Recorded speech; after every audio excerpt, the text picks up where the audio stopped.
This is the last part of Chapter 3 from Search for a Method by Jean-Paul Sartre. The sum total of these procedures, regression and cross-reference, has revealed what I shall call the profundity of the lived. Recently, an essayist thinking to refute existentialism wrote, "It is not man who is profound, it is the world." He was perfectly right, and we agree with him without reservation. Only we should add that the world is human. The profundity of man is the world. Therefore, profundity comes to the world through man. The exploration of this profundity is a descent from the absolute concrete. Madame Bovary, in the hands of a reader contemporary with Flaubert, whether it be Baudelaire or the Empress or the prosecuting attorney, to its most abstract conditioning. Material conditions, the conflict of productive forces, and of the relations of production insofar as these conditions appear in their universality and are given as lived by all the members of an undefined group, that is, practically by abstract subjects. Across Madame Bovary, we can and must catch sight of the movement of landowners and capitalists. The evolution of the rising classes, the slow maturation of the proletariat, everything is there. But the most concrete significations are radically irreducible to the most abstract significations.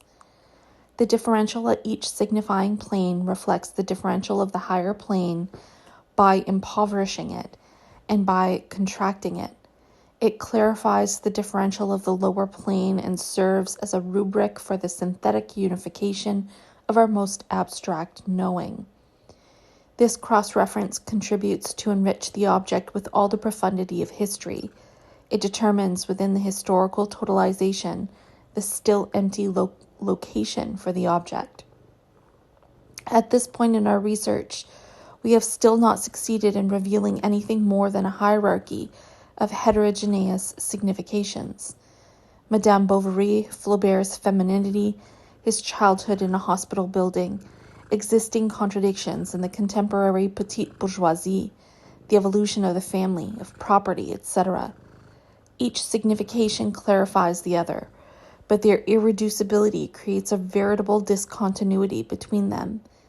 Each serves as an encompassing framework for the preceding, but the included signification is richer than the including signification.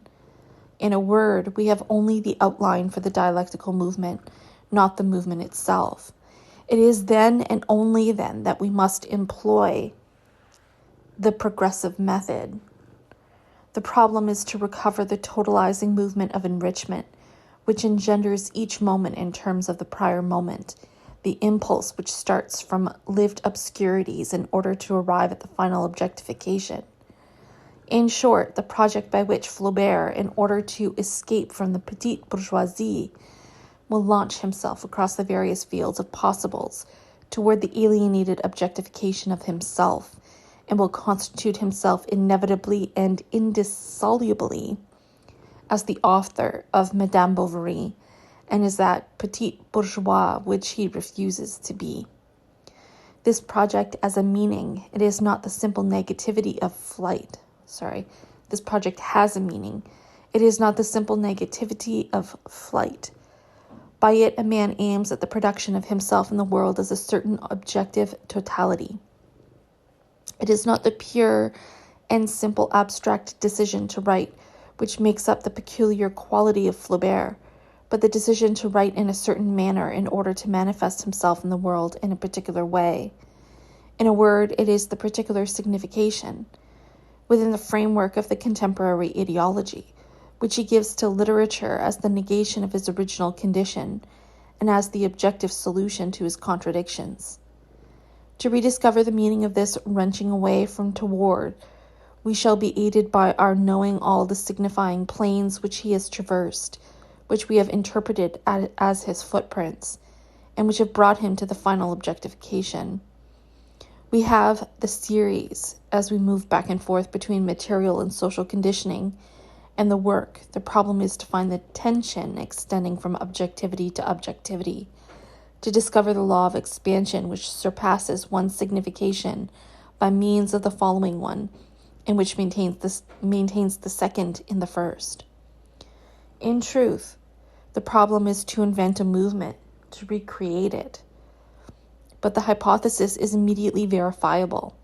The only valid one is that which will realize within a creative movement the transverse unity of all the heterogeneous structures. Nevertheless, the project is in danger of being deviated, like Sade's project, by the collective instruments. Thus, the terminal objectification perhaps does not correspond exactly to the original choice. We must take up the regressive analysis again, making a still closer study of the instrumental field so as to determine the possible deviations. We must employ all that we have learned about the contemporary techniques of knowledge as we look again at the unfolding life so as to examine the evolution of the choices and actions, their coherence or their apparent incoherence. Saint Anthony expresses the whole Flaubert in his purity and in all the contradictions of his original project, but Saint Anthony is a failure. Bouillet and Maxime Duchamp condemn it completely. They demand that it tell a story. There is the deviation. Flaubert tells an anecdote, but he makes it support everything: the sky, hell, himself, St. Anthony, etc. The monstrous, splendid work which results from it, that in which he is objectified and alienated, is Madame Bovary.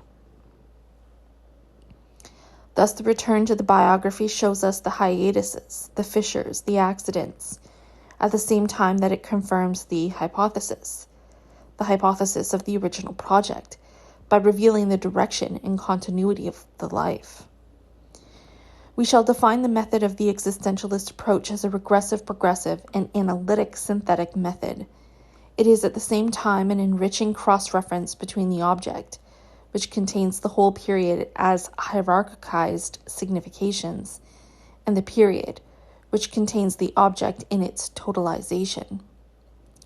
In fact, when the object is rediscovered in its profundity and in its particularity, then instead of remaining external to the totalization, as it was up until the time when the Marxists undertook to integrate it into history, it enters immediately into contradiction with it. In short, the simple inert juxtaposition of the epoch and the object gives way abruptly to a living conflict. If one has lazily defined Flaubert as a realist, and if one has decided that realism suited the public in the Second Empire, which will permit us to develop a brilliant, completely false theory about the evolution of realism between 1857 and 1957, one will never succeed in comprehending either that strange monster which is Madame Bovary, or the author or the public. Once more, one will be playing with shadows.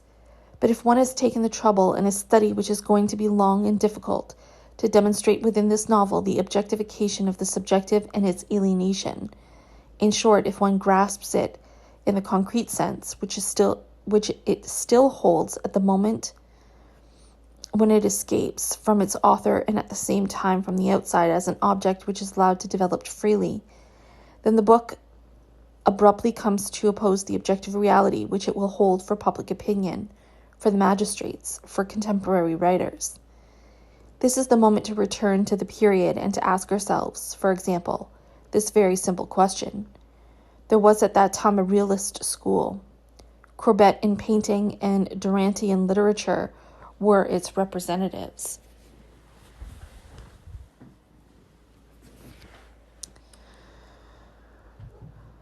I lost my spot. Duranty had frequently presented his credo and drafted his manifestos. Flaubert despised realism and said so over and over throughout his life. He loved only the absolute purity of art. Why did the public decide at the outset that Flaubert was the realist? And why did it love in him that particular realism? That is, that admirable faked confession, that disguised lyricism, that implicit metaphysic. Why did it so value as an admirable character portrayal of a woman, or as a pitiless description of woman, what was at bottom only a poor disguised man. Then we must ask ourselves what kind of realism this public demanded, or if you prefer, what kind of literature it demanded under that name and why. This last moment is of primary importance. It is quite simply the moment of alienation. Flaubert sees his work stolen away from him by the very success which the period bestows on it. He no longer recognizes his book. It is foreign to him. Suddenly he loses his own objective existence. But at the same time, his work throws a new light upon the period. It enables us to pose a new question to history. Just what must that period have been in order that it should demand this book, and mendaciously find there its own image? Here we are at the veritable moment of historical action, or of what I shall willingly call the misunderstanding. But this is not the place to develop this new point.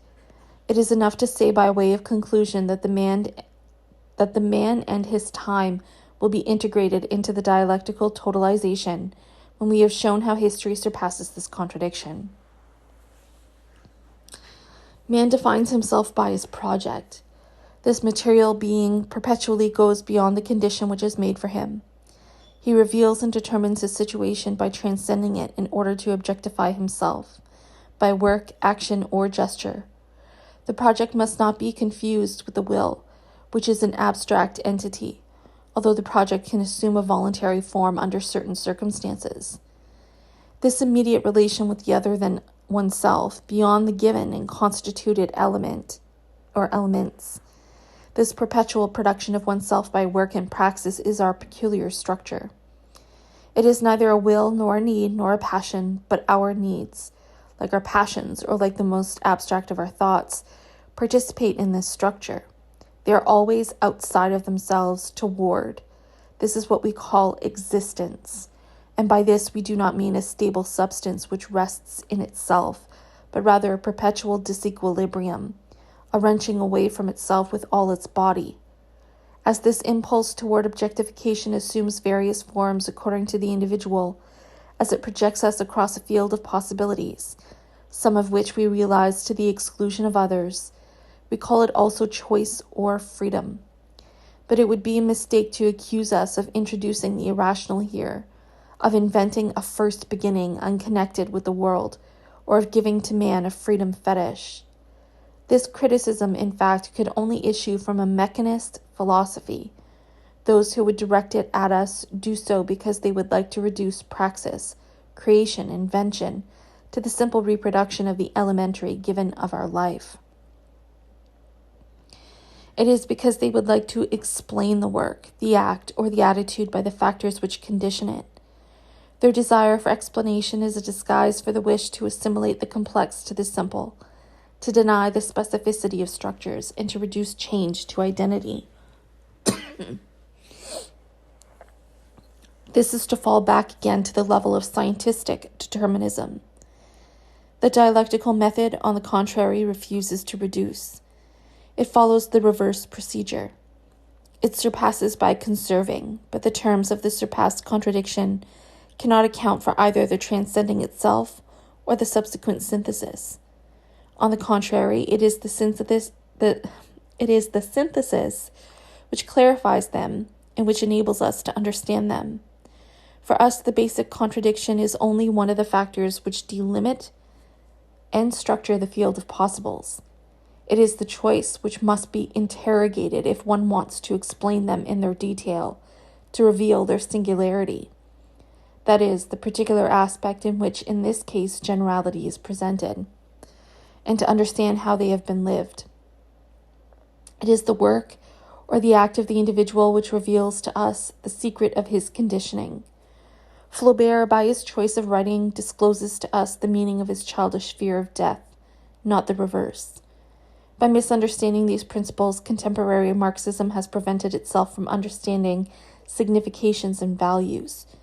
For it is as absurd to reduce the signification of an object to the pure inert materiality of that object itself as to want to deduce the law from the fact.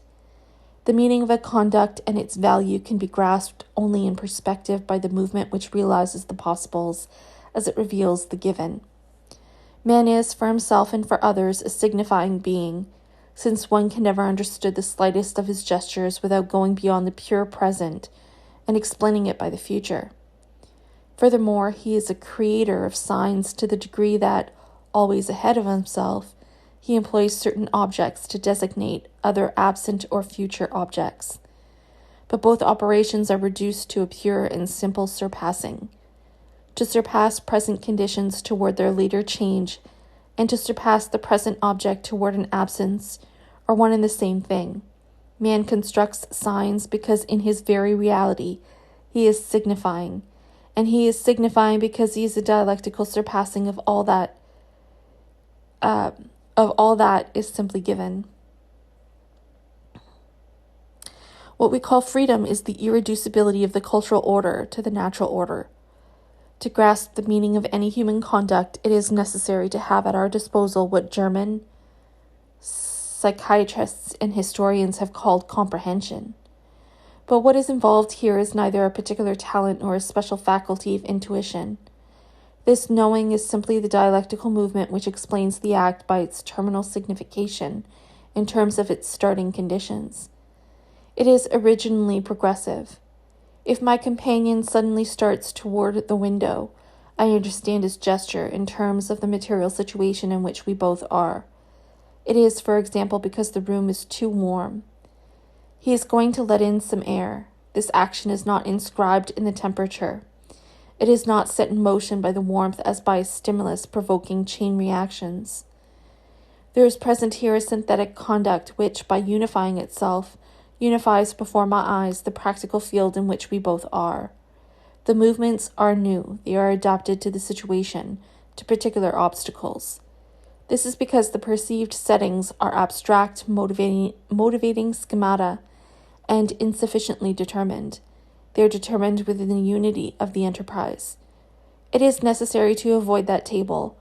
After that, the window is of the casement type or a sash window, or a sliding one, or perhaps, if we are in a strange place, of a style not yet known to us. In every way, if I am to go beyond the succession of gestures and to perceive the unity which they give themselves, I must myself feel the overheated atmosphere as a need for freshness, as a demand for air. That is, I must myself become the lived surpassing of our material situation. Within the room, doors and windows are never entirely passive realities. The work of other people has given to them their meaning, has made out of them instruments, possibilities for another, any other. This means that I comprehend them already as instrumental structures and as products of a directed activity. But my companion's movement makes explicit the crystallized indications and designations in these products. His behavior reveals the practical field to me as a hodological space, and conversely, the indications contained in the utensils become the crystallized meaning, which allows me to comprehend the enterprise. His conduct unifies the room, and the room defines his conduct.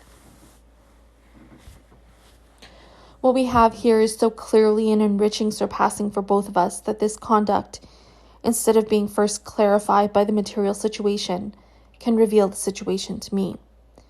Absorbed in the collaborating work of our discussion, I had experienced the warmth of a confused, unnamed discomfort.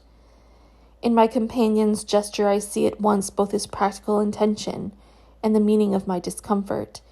The movement of comprehension is simultaneously progressive toward the objective result and regressive. I go back toward the original condition. Moreover, it is the act itself which will define the heat as unbearable. If we don't lift a finger, it is because the temperature can be tolerated. Thus, the rich, complex unity of the enterprise springs from the porous condition and turns back upon it to clarify it.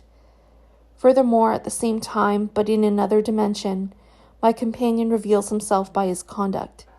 If he gets up deliberately and opens the window a crack before beginning the work or the discussion, this gesture refers to more general objectives.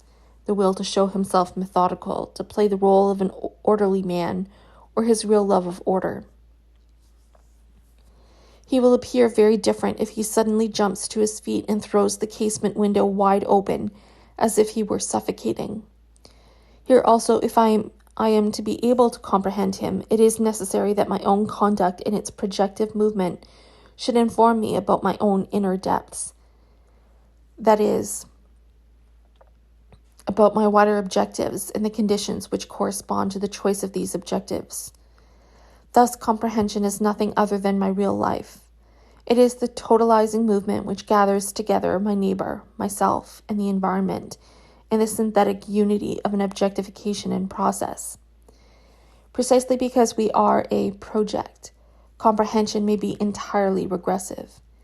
If neither one of us has been aware of the temperature, a third person coming in will certainly say, their discussion is so absorbing that they are about to stifle. This person, from the minute he entered the room, has lived the warmth as a need, as a wish to let in some air, to freshen things up. Suddenly the closed window has assumed for him a signification, not because it was going to be opened, but quite the contrary, because it had not been opened. The close, overheated room reveals to him an act which has not been performed, and which was indicated as a permanent possibility by the work laid down in the present utensils. But this absence, this objectification of non-being, will find a true consistency only if it serves to reveal a positive enterprise. Across the act to be done and not yet done, this witness will discover the passion which we have put into our discussion, and if he laughingly calls us library rats, he will find still more general significations in our behavior, and will illuminate us to the depths of our being. Because we are men, and because we live in the world of men, of work, and of conflicts, all the objects which surround us are signs. By themselves they indicate their use and scarcely mask the real project of those who have made them such for us, and who address us through them. But their particular ordering under this or that circumstance retraces for us an individual action, a project, an event. The cinema has so often used this process that it has become a convention. The director shows us the beginning of a dinner, then he cuts. Several hours later in the deserted room, overturned glasses, empty bottles, cigarette stubs littering the floor indicate by themselves that the guests got drunk. Thus, significations come from man and from his project, but they are inscribed everywhere in things and in the order of things. Everything at every instant is always signifying, and significations reveal to us men and relations among men across the structures of our society. But these significations appear to us only insofar as we ourselves are signifying. Our comprehension of the other is never contemplative. It is only a moment of our praxis, a way of living, in struggle or in complicity, the concrete human relation which unites us to him. Among these significations there are some which refer us to a lived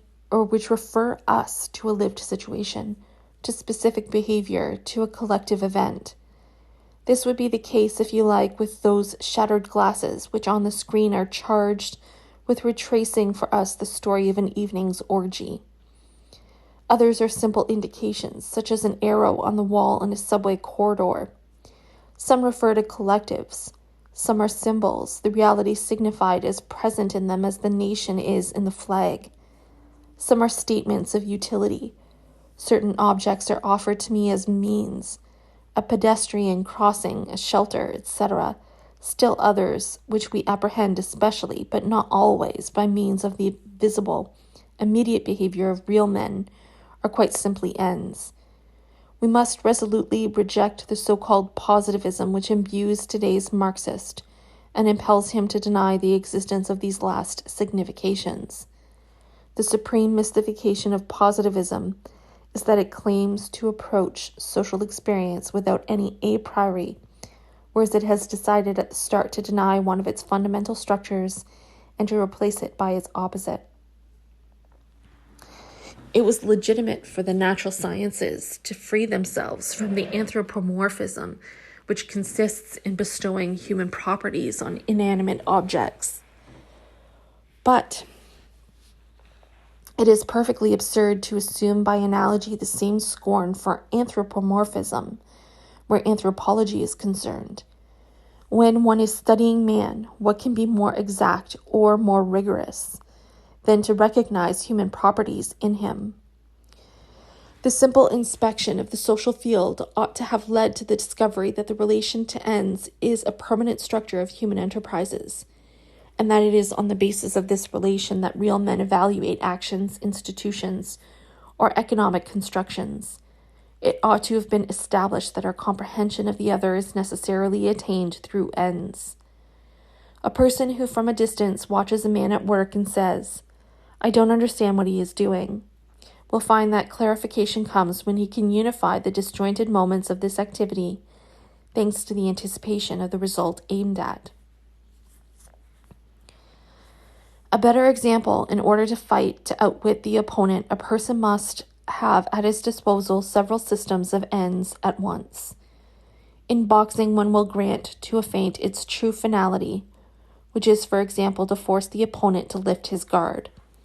If one discovers and rejects at the same time its pretended finality, to land a left hook on the forehead, the double, triple systems of ends which others employ condition our activity as strictly as our own.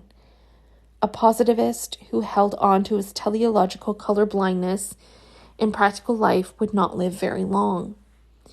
It is true that in a society which is wholly alienated, in which capital appears more and more as a social power of which the capitalist is the functionary, the manifest ends can mask the profound necessity behind an evolution or a mechanism already set.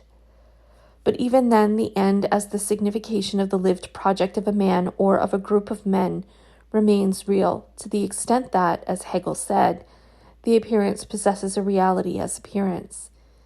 In this case, as well as in the preceding, its role and its practical efficacy must be determined. In Critique of Dialectical Reason, I shall show how the stabilization of prices in a competitive market reifies the relation between seller and buyer. Courtesies, hesitations, bargaining, all that is outmoded and thrust aside, since the chips are already down. And yet,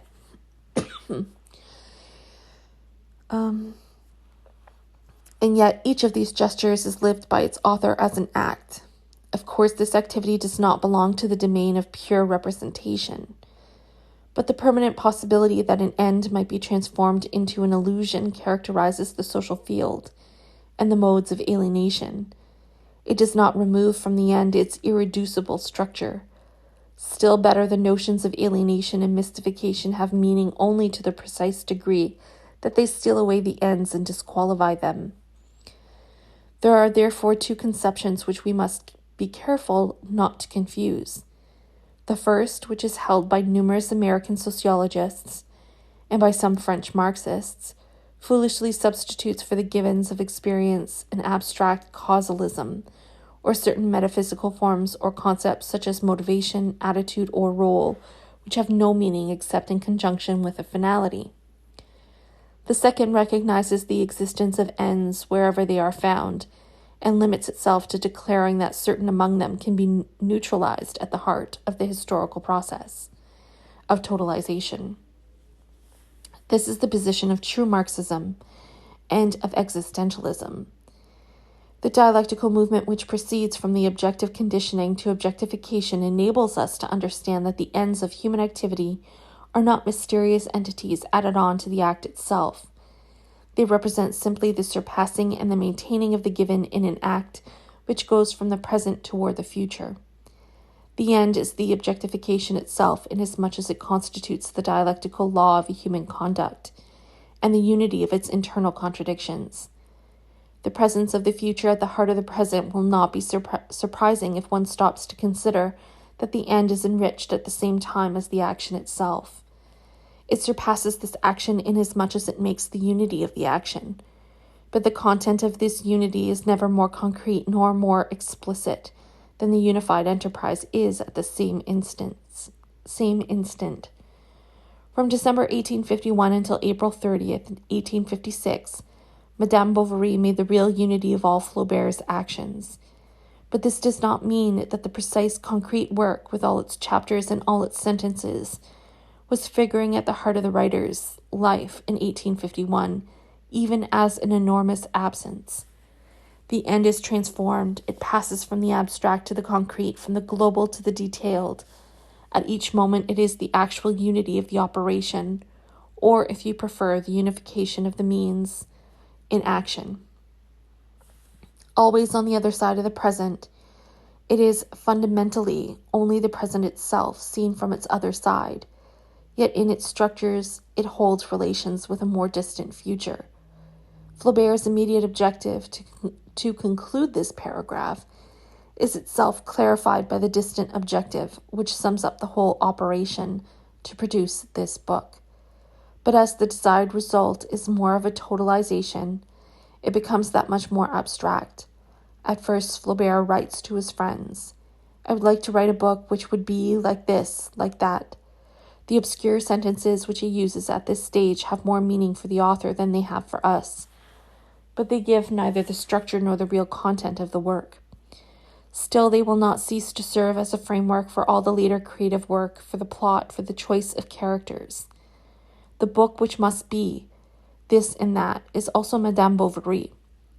Then, too, in the case of a writer, the immediate end of his present work is clarified only in relation to a hierarchy of future significations, that is, of ends, each one of which serves as a framework for the preceding and as content for the following.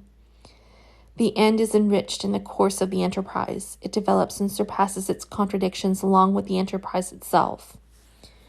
When the objectification is terminated, the concrete richness of the object produced infinitely surpasses that of the end, taken as a unitary hierarchy of meanings, at any moment of the past at which it is considered.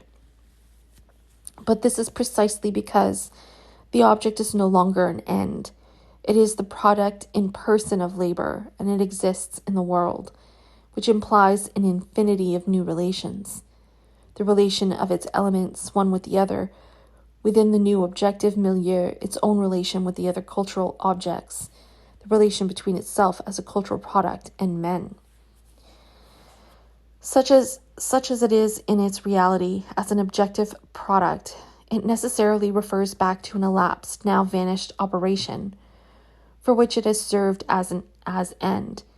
And if in the course of reading the book we do not constantly go back, albeit vaguely and abstractly, to the desires and ends, that is, to the total enterprise of Flaubert, we simply make a fetish out of the book, which often happens, just as one may do with a piece of merchandise by considering it as a thing that speaks for itself, and not as the reality of a man objectified through his work. For the comprehensive regression of the reader, the order is exactly the reverse. The totalizing concrete is the book, the author's life, and the enterprise of writing it. Like a dead past which is far removed, spread out in a series of significations extending from the richest to the poorest, from the most concrete to the most abstract, from the most particular to the most general, and these in turn refer us from the subjective to the objective. If we refuse to see the original dialectical movement in the individual and in his enterprise of producing his life, of objectifying himself, then we shall have to give up dialectic, or else make of it the immanent law of history. We have seen both these extremes. Sometimes in the work of Engels, dialectic explodes, men bump against each other like physical molecules. The resultant of all these opposing agitations is a statistical meaning, but a mean result cannot by itself alone become an apparatus or a process. It is registered passively. It does not impose itself. Whereas capital, an alienated autonomous social power as an object and as the power of the capitalist, is opposed to society by the intervention of this object.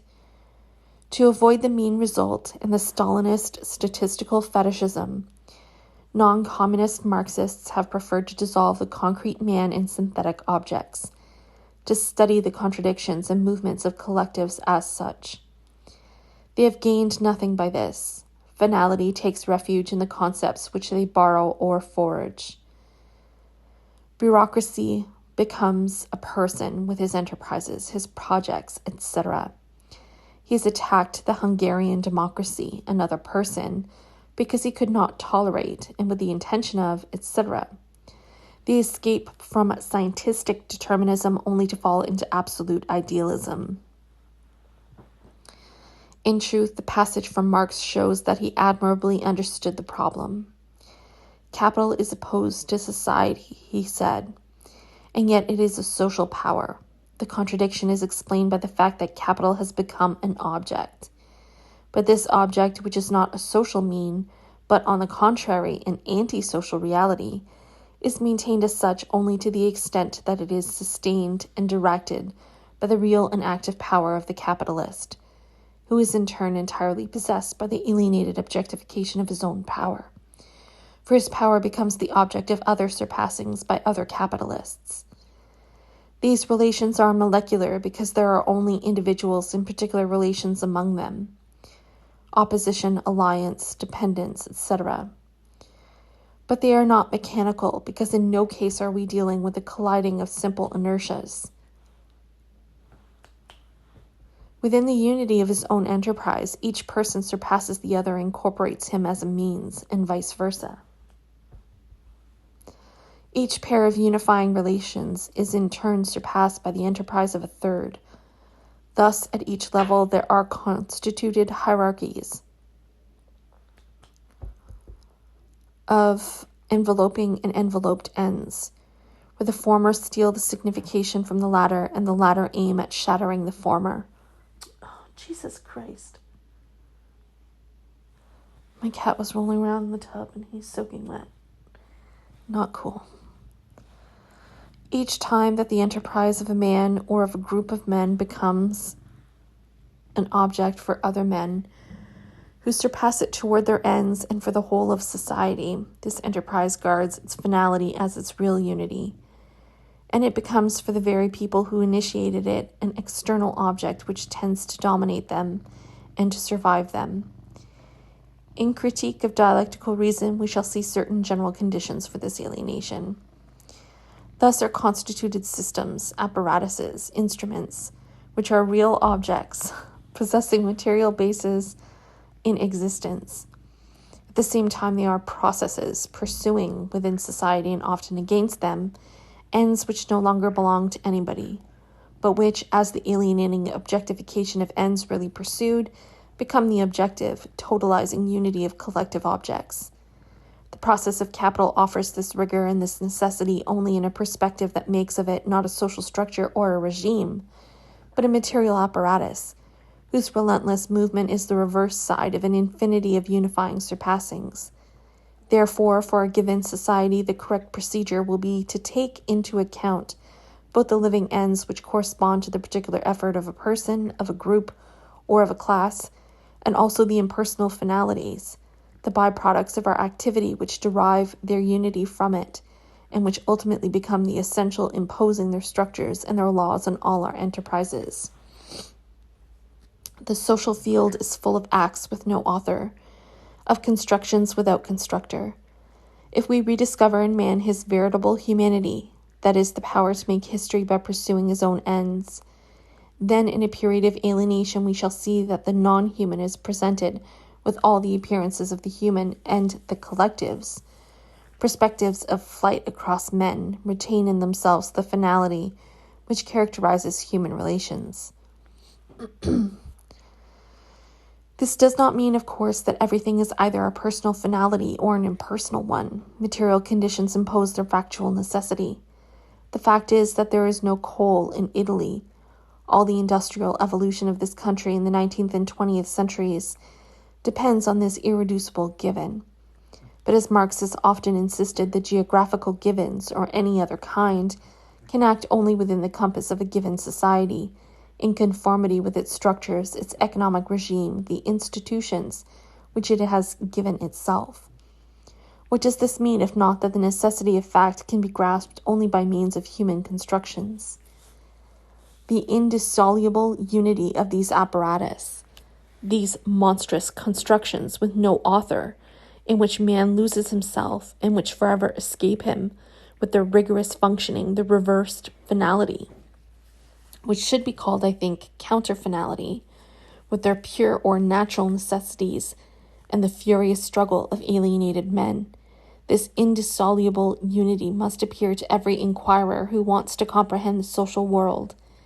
These objects are there before our eyes, but before showing their substructural conditioning, our inquirer must see them as they are, without neglecting any of their structures. For he will be obliged to account for everything, for the necessity and the finality which are so strangely intermingled. He will have to disengage the counter-finalities which dominate us, and at the same time show the more or less concerted enterprises which exploit them or oppose them. He will take the given as it manifests itself, with its visible ends, before he even knows whether these ends express the intention of any real person. The more easily he has at his disposal a philosophy, a point of view, a theoretical basis of interpretation and totalization, the more he will force himself to approach these ends in a spirit of absolute empiricism. He will allow them to develop, to release by themselves their immediate meaning, for he will have the intention of learning, not rediscovering. It is in this free development that we find the conditions and the first outline of the object's situation in relation to the social whole and its totalization inside the historical process.